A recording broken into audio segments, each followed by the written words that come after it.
اس کو اتنی ہی بلندی عطا کرے گا۔ وقل رب ارحمہما، اور آپ کہیے کہ اے میرے رب ان دونوں پہ رحم فرما۔ رحمت کے لفظ میں دین اور دنیا کی تمام برکات شامل ہے، دین اور دنیا کی ساری برکتیں شامل ہیں۔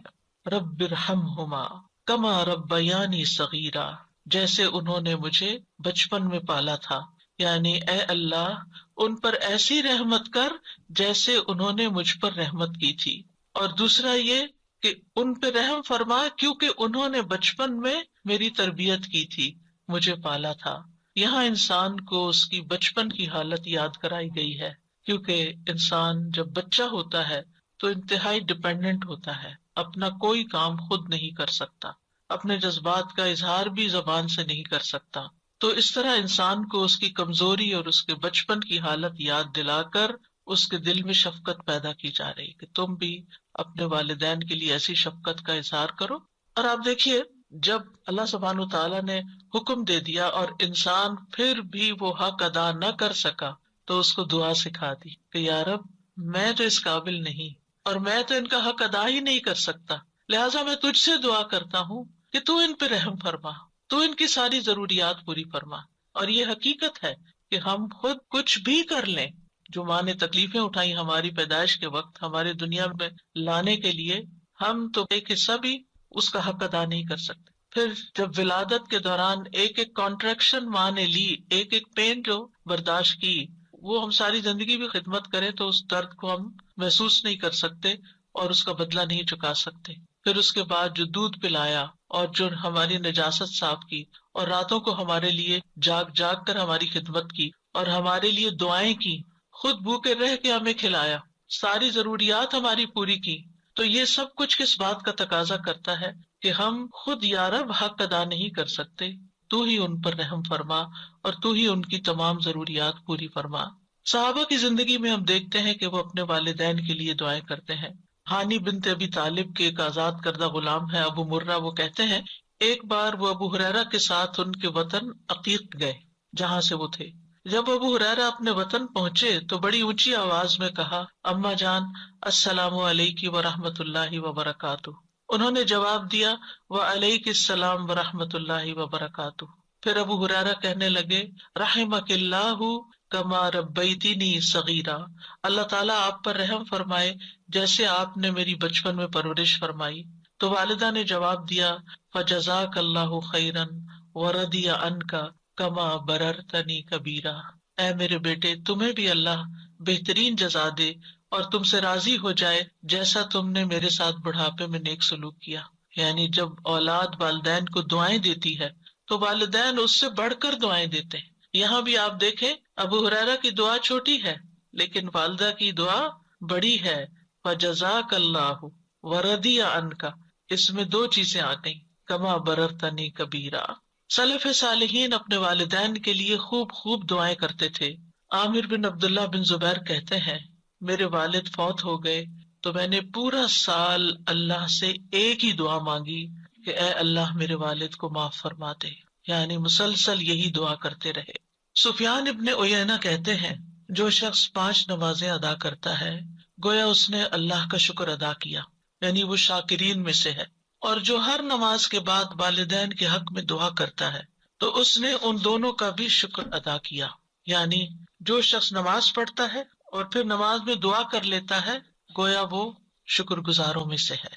اور اس میں آپ دیکھیے کہ علماء یہ کہتے ہیں کہ جیسے اللہ سبحانہ تعالیٰ کے حق کے بعد سب سے بڑا حق پھر نبی صلی اللہ علیہ وسلم کا ہے، تو نماز میں جب تشہد پڑھتے ہیں تو تشہد میں پہلے درود شریف پڑھتے ہیں اور پھر اس کے بعد والدین کے لیے دعا کرتے ہیں ربنا اغفر لی ولوالدی وللمؤمنین یوم یقوم الحساب۔ یہ حکمت ہے اس دعا کے یہاں رکھے جانے کی۔ ہر بچے کو جسے نماز سکھائی جاتی ہے اس کو یہ دعا بھی سکھائی جاتی ہے کہ ویسے تو ہم عام طور پر دعا کرنا بھول جاتے ہیں، لیکن جو بچہ نماز پڑھتا ہوگا وہ ہر صورت یہ دعا کرے گا ہی کرے گا۔ اور اس طرح اولاد کی دعاؤں میں ماں باپ ہمیشہ جب تک وہ زندہ ہیں شامل رہیں گے، چاہے والدین زندہ ہیں یا والدین فوت ہو چکے ہیں، ہر دو صورت میں والدین کے لیے دعا کرنی چاہیے۔ ان کی اگر کوئی سختی یا ان سے کسی قسم کی کوئی ناگوار صورتحال زندگی میں پیش بھی آئی تو بھی والدین اس بات کے حقدار ہیں کہ ان کے لیے دعائیں کی جاتی رہیں، اور جو شکر گزار ہوتا ہے وہی اللہ تعالیٰ کا محبوب ہوتا ہے۔ اور شیطان کا کام کیا ہے؟ اس کا کیا کہنا تھا؟ وَلَا تَجِدُ أَكْثَرَهُمْ شَاكِرِينَ، کہ تو انسانوں کی اکثریت کو شکر گزار نہیں پائے گا۔ بلکہ ہونا یہ چاہیے کہ جہاں آپ کی کوئی ضرورت اٹکے، جہاں آپ کو کوئی پریشانی لاحق ہو، اتنی ہی والدین کے لیے دعائیں زیادہ بڑھا دیں، کثرت کے ساتھ دعائیں کریں، اور خصوصاً سجدوں میں۔ یعنی آپ باندھ لیں کہ کس وقت آپ نے لازماً یہ دعا پڑھنی ہے، کیونکہ یہاں پر حکم دیا گیا وَقُلْ رَبِّ ارْحَمْهُمَا كَمَا رَبَّيَانِي صَغِيرًا، کہ یہ کہتے رہیے کہ اے رب ان پہ رحم فرما جیسے انہوں نے مجھے بچپن میں پالا۔ لہذا بہتر یہی ہے کہ نماز میں سجدے میں تسبیحات پڑھنے کے بعد یہ دعا کم از کم ایک دفعہ تو ایک سجدے میں ضرور ہی ہو، اگر زیادہ ہو تو اور بھی اچھا، کیونکہ ان احسنتم لانفسکم، اگر تم نے احسان کیا تو اپنے ہی فائدے کے لیے کیا۔ اور پھر آپ دیکھیے کہ جو شخص والدین کے لیے دعا نہ کرے وہ محروم ہے۔ بعض صحابہ کہتے ہیں والدین کے لیے دعا نہ مانگنا اولاد کی زندگی کو تنگ کر دیتا ہے۔ بعض اوقات بچوں کی جاب نہیں لگتی، بعض اوقات ان کی شادی نہیں ہوتی، بعض اوقات ان کو اور طرح طرح کی مشکلات پیش آتی ہیں۔ ان کو یہی نصیحت کرنی چاہیے، ان کو یہی سبق سکھانا چاہیے کہ وہ اپنے والدین کے ساتھ حسن سلوک کریں۔ وہ ان کے ساتھ اچھے ہوں گے تو اللہ سبحانہ تعالیٰ ان پر مہربانی کرے گا۔ یہ مشکلات کے حل کے لیے، پرابلمز کو دور کرنے کے لیے، غم اور دکھ اور ڈپریشن کا علاج ہے کہ انسان زیادہ سے زیادہ والدین کے ساتھ احسان کا سلوک کرے۔ بلکہ جب کسی بھی انسان کے ساتھ احسان کرے تو سوچے کیا میں نے اپنے والدین کے لیے بھی کچھ کیا۔ اب دیکھیے کہ بعض اوقات ہم اپنے دوستوں کو، رشتہ داروں کو، اوروں کو کتنے بڑے بڑے گفٹ دے دیتے ہیں، لیکن ہم اپنے ماں باپ کی طرف سے صدقہ کرنا بھول جاتے ہیں۔ خاص طور پر رمضان میں آپ دیکھیے کہ ہم جہاں اپنی طرف سے، اپنے بال بچوں کی طرف سے، کسی کی طرف سے بھی کچھ کریں تو ماں باپ کو نہ بھولیں، ان کی طرف سے سب سے پہلے کریں، کیونکہ اللہ سبحانہ تعالیٰ نے اپنے حق کے بعد والدین کا ذکر کیا ہے۔ سورۃ النساء میں آتا ہے وَاعْبُدُوا اللَّهَ وَلَا تُشْرِكُوا بِهِ شَيْئًا وَبِالْوَالِدَيْنِ إِحْسَانًا، اور اللہ کی عبادت کرو اور اس کے ساتھ کسی چیز کو شریک نہ بناؤ، اور اپنے ماں باپ کے ساتھ حسن سلوک کرو۔ سورۃ البقرہ میں آتا ہے وَإِذْ أَخَذْنَا مِيثَاقَ بَنِي إِسْرَائِيلَ لَا تَعْبُدُونَ إِلَّا اللَّهَ وَبِالْوَالِدَيْنِ إِحْسَانًا، اور وہ وقت یاد کرو جب ہم نے بنی اسرائیل سے پختہ عہد لیا تھا، پکا وعدہ لیا تھا اس بات پر کہ تم اللہ کے سوا کسی کی عبادت نہ کرنا اور والدین کے ساتھ احسان کرنا۔ اللہ سبحانہ تعالیٰ اپنے شکر کے بعد والدین کے شکر کا حکم دیتے ہیں۔ سورۃ لقمان میں آتا ہے وَوَصَّيْنَا الْإِنسَانَ بِوَالِدَيْهِ حَمَلَتْهُ أُمُّهُ وَهْنًا عَلَى وَهْنٍ وَفِصَالُهُ فِي عَامَيْنِ أَنِ اشْكُرْ لِي وَلِوَالِدَيْكَ إِلَيَّ الْمَصِيرُ، اور ہم نے انسان کو اپنے والدین کے ساتھ نیک سلوک کا تاکیدی حکم دیا۔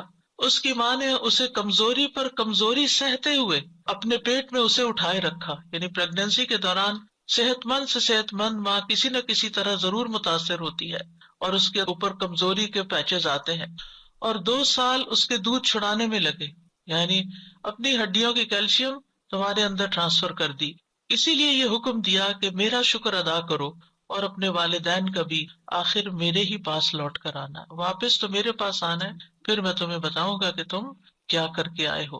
تو انشکر لی ولی والدئی کا، اور والدین میں سے بھی پھر یاد رکھیے ماں کا حق زیادہ ہے، کیونکہ ماں بچے کے لیے تکلیفیں زیادہ اٹھاتی ہے۔ وَوَصَّيْنَا الْإِنسَانَ بِوَالِدَيْهِ إِحْسَانًا حَمَلَتْهُ أُمُّهُ كُرْهًا وَوَضَعَتْهُ كُرْهًا وَحَمْلُهُ وَفِصَالُهُ 30 شهرا حتى إذا بلغ أشده وبلغ 40 سنة قال رب أوزعني أن أشكر نعمتك التي أنعمت علي وعلى والدي وأن أعمل صالحا ترضاه وأصلح لي في ذريتي إني تبت إليك وإني من المسلمين۔ اور ہم نے انسان کو اس کے ماں باپ کے ساتھ نیکی کرنے کی تاکید کی۔ اس کی ماں نے اسے ناگواری کی حالت میں اٹھائے رکھا، یعنی پریگنینسی کا عرصہ جو ہے وہ کوئی خوشگواری کا نہیں ہوتا، اس میں طرح طرح کی اٹھتے بیٹھتے چلتے پھرتے کھاتے پیتے لیٹتے جاگتے ہر حال میں عورت کو کوئی نہ کوئی تکلیف لاحق ہو رہی ہوتی ہے، اور اسے ناگواری کی حالت میں جنا، یعنی جنم دینے کی جو تکلیفیں تھی وہ اپنی جگہ، اور اس کے حمل اور اس کے دودھ چھڑانے میں 30 مہینے لگ گئے، یعنی 2.5 سال کا عرصہ، یہاں تک کہ جب وہ اپنی پوری قوت کو پہنچا اور 40 برس کو پہنچ گیا تو اس نے کہا، اے میرے رب مجھے توفیق دے کہ میں تیری اس نعمت کا شکر ادا کروں جو تو نے مجھ پر اور میرے ماں باپ پر انعام کی، اور یہ کہ میں وہ نیک عمل کروں جسے تو پسند کرتا ہے، اور میرے لیے میری اولاد میں اصلاح فرما دے، بے شک میں نے تیری طرف توبہ کی اور بے شک میں حکم ماننے والوں میں سے ہوں۔ اور اس میں آپ دیکھیے کہ جب ایک بچہ اس طریقے سے اپنے والدین کا شکر ادا کرتا ہے اور اس کے لیے دعا کرتا ہے کہ اللہ مجھے توفیق دے کہ میں یہ کر سکوں، کیونکہ اللہ کی توفیق کے بغیر کوئی کام نہیں ہو سکتا، اور پھر نیک عمل کی دعا کرتا ہے اور اپنی اولاد کی اصلاح کی دعا بھی کرتا ہے اور توبہ کرتا ہے اور اللہ کا حکم ماننے کا عہد کرتا ہے، تو پھر اللہ تعالیٰ کیا فرماتے ہیں؟ اللہ تعالیٰ فرماتے ہیں اولئک الذین نتقبل عنہم احسن ما عملوا، یہ ہیں وہ لوگ جن سے ہم ان کے اچھے عمل قبول کر لیں گے، یعنی انہوں نے جو بہترین عمل کیے وہ عمل ہم قبول کریں گے۔ ہم سب کو اس بات کی فکر ہوتی ہے کہ ہماری نیکیاں پتہ نہیں قبول ہوتی ہیں یا نہیں۔ جو ماں باپ کے ساتھ نیک سلوک کرنے والے ان کے لیے اللہ تعالیٰ کا وعدہ، یہ سورۃ الاحقاف کی آیت نمبر 15 اور 16 ہے کہ اللہ تعالیٰ ان کے نیک اعمال کو قبول کر لے گا۔ وَنَتَجَاوَزُ عَنْ سَيِّئَاتِهِمْ فِي أَصْحَابِ الْجَنَّةِ، اور ہم ان کی خطاؤں سے درگزر کر دیں گے۔ ایسے لوگ جن کی یہ صفات ہوں، جن کی یہ ٹریٹس ہوں، ان کی خطائیں ہم دور کر دیں گے۔ فی اصحاب الجنہ، وہ جنت والوں میں ہوں گے، جنت کے ساتھیوں میں سے ہوں گے۔ وعد الصدق، سچا وعدہ ہے اللہ کا، اس میں کوئی شک نہیں۔ الذی کانوا یوعدون، وہ جس کا وہ وعدہ کیے جاتے ہیں۔ اور پھر اس کے برعکس والذی قال لوالدیہ اف لکما، وہ بچہ جو اپنے ماں باپ کو اف کہتا ہے اور کہتا ہے اتعداننی ان اخرجا، تم مجھے دھمکیاں دیتے ہو کہ میں دوبارہ مرنے کے بعد نکالا جاؤں گا۔ وقد خلت القرون من قبلی، مجھ سے پہلے بھی بہت سی قومیں گزر چکی۔ وہما یستغیثان اللہ ویلک آمن، اور وہ دونوں ماں باپ اپنے بچے کے لیے فریادیں کرتے ہیں، ویلک آمن، تیرا ناس ہو ایمان لیا، تیرا ناس ہے ایمان لیا، ان وعد اللہ حق، بے شک اللہ کا وعدہ سچا ہے۔ فیقول ما ھذا الا اساطیر الاولین، تو وہ کہتا ہے یہ سب دین کی باتیں، قرآن کی باتیں پہلوں کی کہانیاں ہیں، تم مجھے کس بات کی دھمکی دیتے ہو؟ دنیا میں ایسا ہی ہوتا چلا ہے۔ تو یہ دو کردار ہیں، اور آج جب معاشرے کے اندر، خود مسلمان گھرانوں کے اندر یہ دونوں کردار نظر آتے ہیں۔ ایک طرف اطاعت گزار بچے ہیں، فرما بردار بچے ہیں، احسان کرنے والے، نیک سلوک کرنے والے، ماں باپ کے لیے دعائیں کرنے والے، اور دوسری طرف وہ جو ماں باپ کی ہر نصیحت کو مذاق میں اڑانے والے اور اسے پرانی کہانیاں بتانے والے اور ایمان سے بھی نکل جانے والے۔ اللہ تعالیٰ ایسے لوگوں کے بارے میں کیا فرماتے ہیں؟ اولئک الذین حق علیہم القول فی امم، ان امتوں میں سے جن کی وہ بات کر رہا ہے، ان امتوں میں، ان سارے لوگوں میں سے ان پر بات حق ہو گئی جو ان سے پہلے گزری امتیں، من الجن والانس، جنوں اور انسانوں کی، انہم کانوا خاسرین، کہ یہ سب لوگ خسارہ پانے والے تھے۔ یعنی جنہوں نے بھی یہ رویہ اختیار کیا ماں باپ کے ساتھ، انہوں نے بس خسارہ ہی اٹھایا، ان کی نہ دنیا بنی اور نہ آخرت بنی۔ یہاں پر ہم دیکھتے ہیں کہ خصوصاً چونکہ ماں کا ذکر ہے تو اس پر حدیث میں آتا ہے، رسول اللہ صلی اللہ علیہ وسلم نے فرمایا، بے شک اللہ تمہیں تمہاری ماؤں کے ساتھ حسن سلوک کی وصیت فرماتا ہے، پھر تمہیں تمہاری ماؤں کے بارے میں وصیت فرماتا ہے، پھر تمہیں تمہارے باپوں کے بارے میں وصیت کرتا ہے، پھر تمہیں قریب سے قریب تر کے بارے میں وصیت کرتا ہے، اس کے بعد باقی رشتہ داروں کا اور باقی لوگوں کا حق آتا ہے، پہلے ماں کا، پھر باپ کا، اور پھر باقی رشتوں کا۔ ایک اور روایت کے اندر جو سنن نبی داؤد کی ہے کہ ایک شخص نے عرض کیا، اے اللہ کے رسول، میں کس کے ساتھ نیکی کروں، کس کے ساتھ حسن سلوک کروں؟ آپ نے فرمایا اپنی ماں کے ساتھ، پھر اپنی ماں کے ساتھ، پھر اپنی ماں کے ساتھ، پھر اپنے باپ کے ساتھ، پھر قرابت داری میں جو زیادہ قریب ہوں۔ تو واضح طور پر بتا دیا گیا کہ انسان کے حسن سلوک کا سب سے زیادہ مستحق کون ہے۔ جب انسانوں کے ساتھ نیکی کرنے کا خیال آئے تو سب سے پہلے والدین کو یاد کریں، ان کے ساتھ احسان کریں۔ انبیاء علیہ السلام اپنے والدین کے ساتھ کیا سلوک کرتے تھے؟ حضرت یحییٰ کے بارے میں آتا ہے، یا یحییٰ خذ الکتاب بقوہ، وآتيناه الحكم صبيا وحنانا من لدنا وزكاة وكان تقيا وبرا بوالديه ولم يكن جبارا عصيا۔ یہ اللہ سبحانہ تعالیٰ کی تعریف ہے یحییٰ علیہ السلام کے بارے میں۔ اللہ تعالیٰ نے ان کو حکم دیا، اے یحییٰ کتاب پر مضبوطی سے عمل پیرا ہو جاؤ، اور ہم نے اسے بچپن میں ہی قوت فیصلہ عطا کر دی تھی۔ ہم نے اسے اپنی مہربانی سے نرم دل اور پاک سیرت بنایا، اور وہ پرہیزگار تھا۔ وہ اپنے والدین سے ہمیشہ اچھا سلوک کرتا۔ ان کے والدین کتنی عمر کے تھے؟ بہت بزرگ۔ حضرت زکریا علیہ السلام انتہائی بوڑھے ہو گئے تھے، اور والدہ بھی بہت بوڑھی تھی جب وہ پیدا ہوئے۔ تو آپ سوچئے کہ ایک بچہ جس نے پیدا ہوتا ہی بوڑھے والدین دیکھے، اس کے لیے تو زندگی کی وہ بہاریں گزر گئی نا جو والدین کی جوانی کی ہوتی۔ تو پھر بھی وہ اپنے والدین کے اس بڑھاپے پر پریشان نہیں ہے، وہ ہمیشہ اپنے والدین سے اچھا سلوک کرتے اور کسی وقت بھی جابر اور نافرمان نہ ہوئے۔ وَلَمْ يَكُنْ جَبَّارًا عَصِيًّا، کبھی نافرمانی نہیں کی۔ ہم میں سے کون کہہ سکتا ہے کہ ہم نے اپنے ماں باپ کی کوئی بات نہیں ٹالی؟ مانی کون سی اور کتنی ٹالی، کتنی کا انکار کر دیا۔ عیسیٰ علیہ السلام کی صفت میں آتا ہے وَبَرًّا بِوَالِدَتِي وَلَمْ يَجْعَلْنِي جَبَّارًا شَقِيًّا، اور میں اپنی والدہ سے بہتر سلوک کرتا رہوں اور اس نے مجھے جابر اور بدبخت نہیں بنایا۔ یاد رکھیے ماں کے ساتھ نیکی جہاد سے زیادہ اہم ہے۔ معاویہ بن جاہمہ کہتے ہیں میں نے رسول اللہ صلی اللہ علیہ وسلم کی خدمت میں حاضر ہو کر عرض کیا، اے اللہ کے رسول، میں آپ کے ساتھ مل کر جہاد کرنا چاہتا ہوں۔ ابتغی بذالک وجہ اللہ والدار الآخرہ، اس سے میرا مقصد اللہ کا چہرہ ہے اور آخرت کا گھر ہے۔ رسول اللہ صلی اللہ علیہ وسلم نے فرمایا تیرا بھلا ہو، کیا تیری ماں زندہ ہے؟ میں نے کہا جی ہاں۔ آپ نے فرمایا واپس جا کر اس کی خدمت کر۔ پھر میں نے دوسری طرف سے آ کر عرض کیا، اے اللہ کے رسول، میں آپ کے ساتھ مل کر جہاد کرنا چاہتا ہوں۔ ابتغی بذالک وجہ اللہ والدار الآخرہ۔ آپ نے فرمایا تیرا بھلا ہو، کیا تیری ماں زندہ ہے؟ میں نے کہا جی ہاں۔ اے اللہ کے رسول، آپ نے فرمایا واپس جا کے ان کی خدمت کرو۔ تیسری دفعہ پھر ایسا ہی ہوا تو آپ نے تیسری دفعہ بھی ان کو یہی حکم دیا، اور اس کے ساتھ مزید یہ کہا وَيْحَكَ الزم رجلہا فثم الجنہ، تیرا بھلا ہو اس کے قدموں میں پڑے رہو، جنت وہی ہے۔ جنت چاہیے نا، نیکی چاہیے، تو جاؤ ان کی خدمت کرو۔ والدین سے حسن سلوک سب سے افضل عمل ہے۔ رسول اللہ صلی اللہ علیہ وسلم سے پوچھا گیا سب سے افضل عمل کیا ہے؟ آپ نے فرمایا وقت پہ نماز پڑھنا اور والدین کے ساتھ نیک سلوک کرنا، پھر اللہ کے راستے میں جہاد کرنا۔ یہ ہے ترتیب نیک اعمال کی۔ بعض لوگ اپنے رشتوں کو بھول جاتے ہیں، والدین کی کیئر ہی نہیں کرتے اور نیکی کے کام کرنے میں دوڑتے پھرتے ہیں۔ تو سب سے بڑی نیکی چھوڑ کر اس سے اگلے درجے پہ جانا، یہ تو پھر اپنی خواہش کی بات ہے۔ ایک شخص نے جہاد میں جانے کی نبی صلی اللہ علیہ وسلم سے اجازت مانگی۔ آپ نے پوچھا کیا تمہارے والدین زندہ ہیں؟ اس نے جواب دیا ہاں۔ آپ نے فرمایا فَفِيهِمَا فَجَاهِدْ، جاؤ ان دونوں میں جہاد کرو، یعنی جاؤ ان کی خدمت کرو، وہاں تمہارا جہاد ہے۔ کیونکہ بعض سچویشنز ایسی ہوتی ہیں کہ والدین ایسی ضرورت میں ہوتے ہیں کہ ان کی وہ ضرورت کوئی اور پوری ہی نہیں کر سکتا سوائے آپ کے، اور وہ خاص بیسک ضروریات ہوتی ہیں، مثلا ان کا کھانا پینا ہے، ان کا علاج معالجہ ہے، ان کی ایسی ضرورت ہے کہ جو آپ ہی نے کرنی ہے، لہٰذا اس خدمت کو کبھی بھی بھلانا نہیں چاہیے۔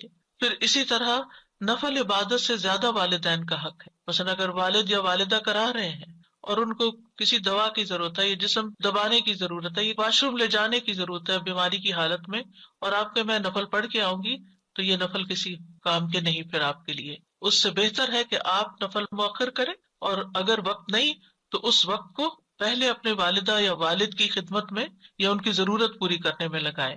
اگر والدین مشرک ہوں، اگر والدین کفر کریں، وہ بدعت کریں، وہ شرک کریں، والدین اللہ کے نافرمان ہوں، غلط کام کرتے ہوں، تو کیا پھر بھی صلہ رحمی کرنی ہوگی؟ جی ہاں، پھر بھی صلہ رحمی کرنی ہوگی۔ ابو ہریرہ کہتے ہیں کہ رسول اللہ صلی اللہ علیہ وسلم کا گزر عبداللہ بن ابی بن سلول کے پاس سے ہوا۔ وہ ایک جھاڑی کے سائے میں تھا۔ اس نے کہا ابن ابی کبشہ نے ہم پر غبار اڑا دیا ہے۔ نعوذ باللہ، نبی صلی اللہ علیہ وسلم کو اپنے رضائی والد کے نام سے پکار رہا ہے، یعنی کہ بے ادبی کے ساتھ۔ اس کے بیٹے عبداللہ بن عبداللہ نے کہا قسم اس ذات کی جس نے آپ صلی اللہ علیہ وسلم کو عزت دی اور آپ پر کتاب نازل کی، اگر آپ چاہیں تو میں اس کا سر قلم کر کے آپ کے پاس لے آتا ہوں۔ یعنی اس نے آپ کو اس انداز میں مخاطب کیا ہے، میں اپنے باپ کا گلا اڑا سکتا ہوں آپ کی خاطر۔ آپ نے فرمایا نہیں، بلکہ تو اپنے باپ سے نیکی کر اور حسن صحبت سے پیش آ۔ کون تھا عبداللہ بن ابی؟ جو منافقوں کا سردار تھا، ہر موقع پر نبی صلی اللہ علیہ وسلم کو تکلیف دیتا تھا. تو کیا آپ اس بات کا فائدہ نہیں اٹھا سکتے کہ اولاد ہی کہہ رہی ہے اس دشمن سے جان چھڑاؤ اور ٹھکانے لگواؤ اس کو؟ لیکن نہیں، اس والد کے ساتھ بھی آپ نے حسن سلوک کا حکم دیا، کیونکہ بہت سے بچے جو دین پڑھ جاتے ہیں ماں باپ سے ملنا جلنا چھوڑ دیتے ہیں، یہ کہہ کر کہ نہیں ان کے طور طریقے جو ہیں وہ اسلامی نہیں ہے، وہ بچوں پہ غلط انفلوئنس کرتے ہیں. ٹھیک ہے، آپ احتیاط ضرور کریں، لیکن ان کی ضروریات بھی پوری کریں، اور ان کو اگر کسی بھی خدمت کی ضرورت ہے تو وہ خدمت بھی کریں.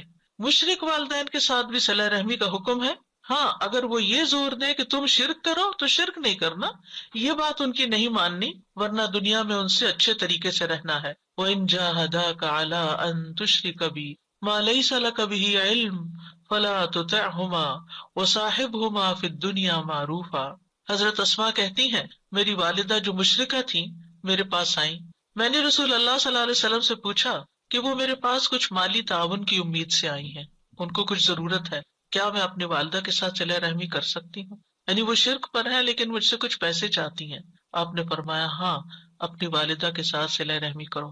یہاں سے ایک اور نقطہ بھی نکلتا ہے کہ بعض اوقات عورت اپنے ذاتی مال میں سے اگر ماں باپ کو کچھ دینا چاہتی ہے تو شوہر صاحب اعتراض کر دیتے ہیں کہ تم ان کو کچھ نہیں دے سکتی، تم ان کو کال نہیں کر سکتی، تم ان کو سلام دعا نہیں کر سکتی. یہ قطع رحمی کی انتہائی بدترین صورت ہے کہ بیوی کو روک دیا جائے کہ ماں باپ کو سلام بھی نہ کرے، بیوی کو روک دیا جائے کہ وہ ان پہ خرچ بھی نہ کرے اگر اس کا اپنا ذاتی مال ہے.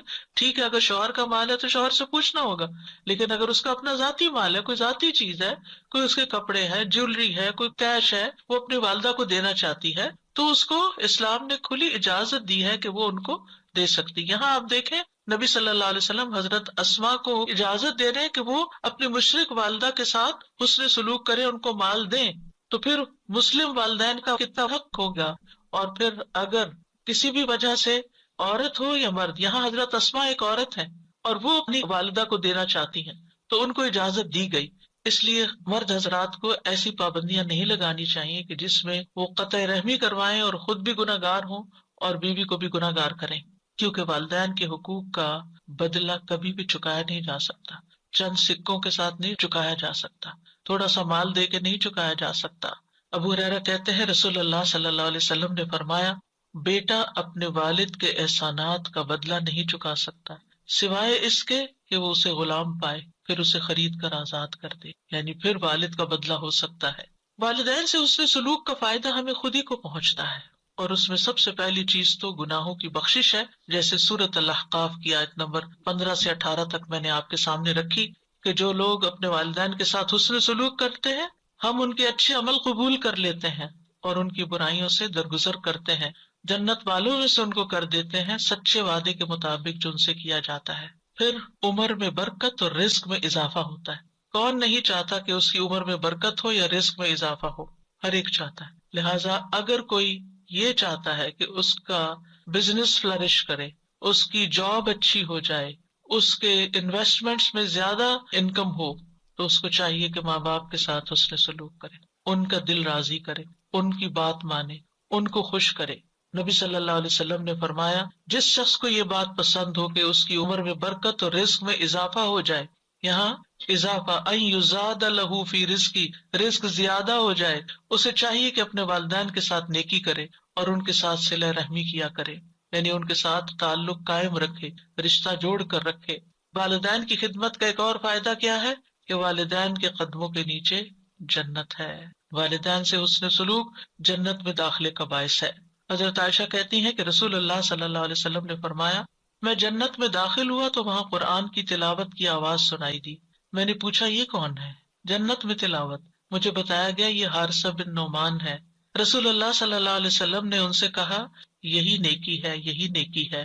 اور حارثہ بن نعمان اپنی والدہ کے ساتھ بہت زیادہ حسن سلوک کیا کرتے تھے، تو اس نیکی کی وجہ سے جنت میں بھی ان کی آواز سنائی گئی کہ وہاں ان کی تلاوت کی آواز آ رہی ہے. یعنی جو لوگ نیک سلوک کرتے ہیں اپنے ماں باپ سے ان کا تذکرہ وہاں بھی ہوتا ہے.